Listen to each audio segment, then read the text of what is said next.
Rasulullah pernah melihat para sahabat Pak mencuci. Apa kata Rasulullah? Wailul lil aqabi minan nar. Neraka wail, celak, tidak sah sholat orang yang tidak. Bahwa ada seorang hamba sholat 60 tahun gak ada yang diterima Pak. 60 tahun gak diterima sholatnya. Kenapa?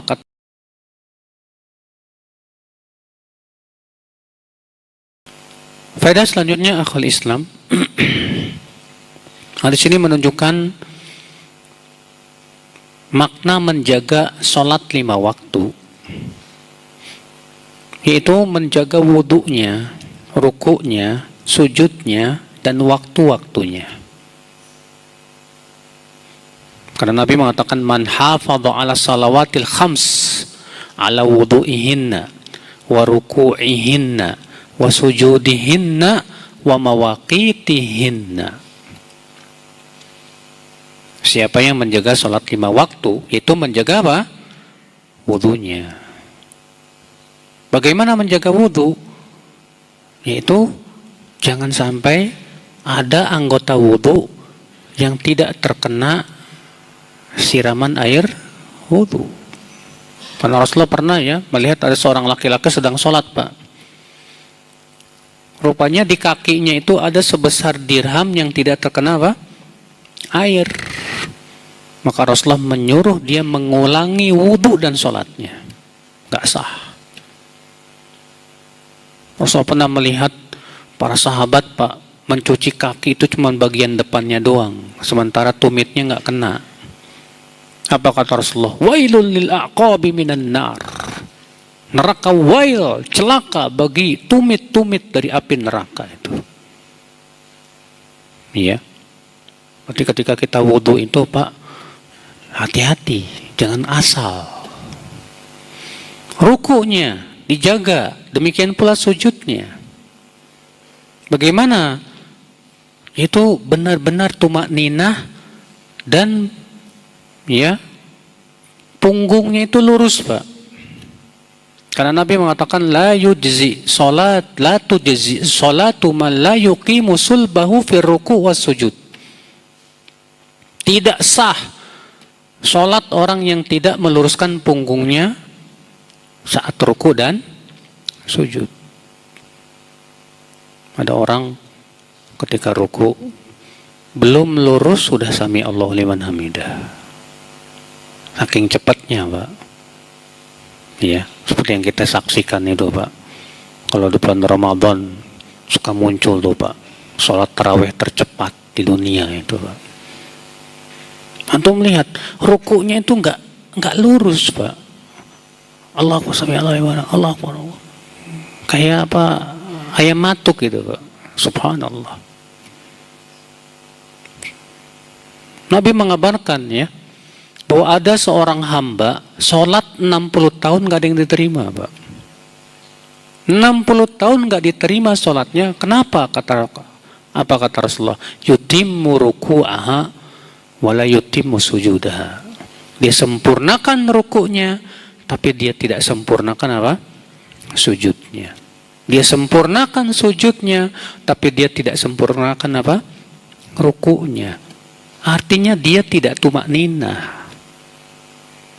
Ya, maka hati-hati ketika kita ruku, ya, luruskan punggung kita. Demikian pula ketika kita apa? Sujud, tumakninah kita. Ikhwatul Islam, saudaraku seiman. Demikian pula menjaga waktu-waktunya. Jangan sampai kita sholat ternyata belum waktunya Pak. Ya. Makanya para ulama ketika menafsirkan hadis asfiru bil fajri fa innahu a'zam lil ajr.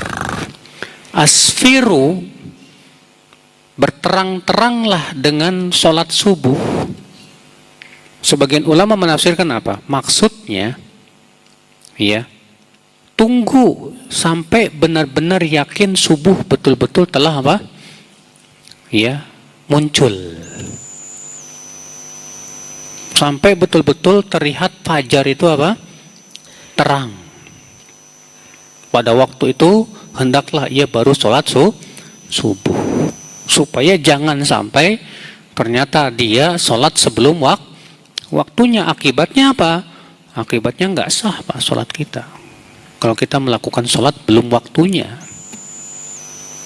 Makanya nggak masalah antum sholat subuh misalnya, waktu sholat subuh antum mundurkan ya sekitar 15 menit atau 20 menit untuk memastikan benar-benar fajar telah masuk Pak. Apalagi di zaman sekarang kan terjadi perselisihan di kalangan para ulama, apakah sholat subuh di zaman sekarang ini kecepatan apa enggak. Iya.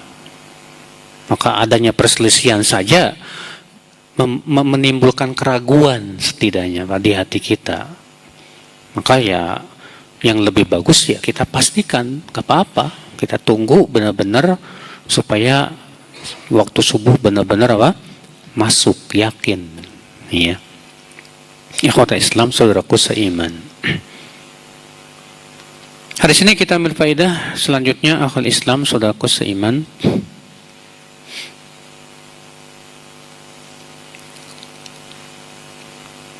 Yaitu pentingnya menjaga mandi janabat.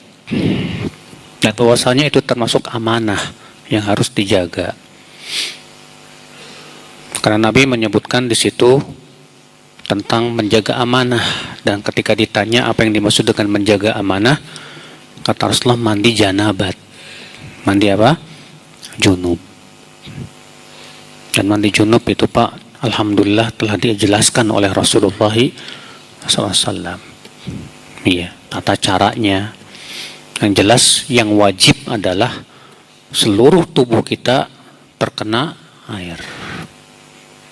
Kalau antum mandi janabatnya dengan cara nyemplung jebur ke laut misalnya, kemudian naik lagi, sebetulnya udah cukup itu Pak. Tapi di sana ada sunah-sunahnya, seperti sunahnya apa? Mencuci kemaluan dulu, setelah itu berwudu, kemudian mencuci rambut, baru kemudian mencuci seluruh tubuh. Ya. Baik, hadis 370. An Ubadah ibn Samit radhiyallahu anhu qala sami'tu Rasulullah sallallahu alaihi wasallam yaqul khamsu salawatin katabahunna Allahu 'alal ibad faman jaa'a bihinna wa lam yudayyi' minhunna syai'an istighfafan bihaqqihinna kana lahu 'indallahi 'ahdun an yudkhilahul jannah wa man lam ya'ti bihinna falaysa lahu 'indallahi 'ahdun in syaa'a 'adzabahu wa in syaa'a adkhalahul jannah. Rawahu Malik wa Abu Daud wa Nasa'i wa Ibnu Hibban fi sahihihi. Dari Ubadah ibnu Samit, semoga Allah meridainya, ia berkata, aku mendengar Rasulullah sallallahu alaihi wasallam bersabda, salat 5 waktu Allah wajibkan atas hamba-hambanya. Siapa yang melaksanakannya dan dia tidak menyia-nyiakannya sedikit pun, ya karena meremehkan haknya, maka Allah punya janji untuk memasukkan ia ke surga. Dan siapa yang tidak melaksanakannya, maka Allah tidak memiliki janji kepadanya untuk memasukkan dia kemana? Ke surga. Jika Allah kehendaki, Allah akan azab dia. Dan jika Allah kehendaki, Allah akan masukkan ia ke dalam surga.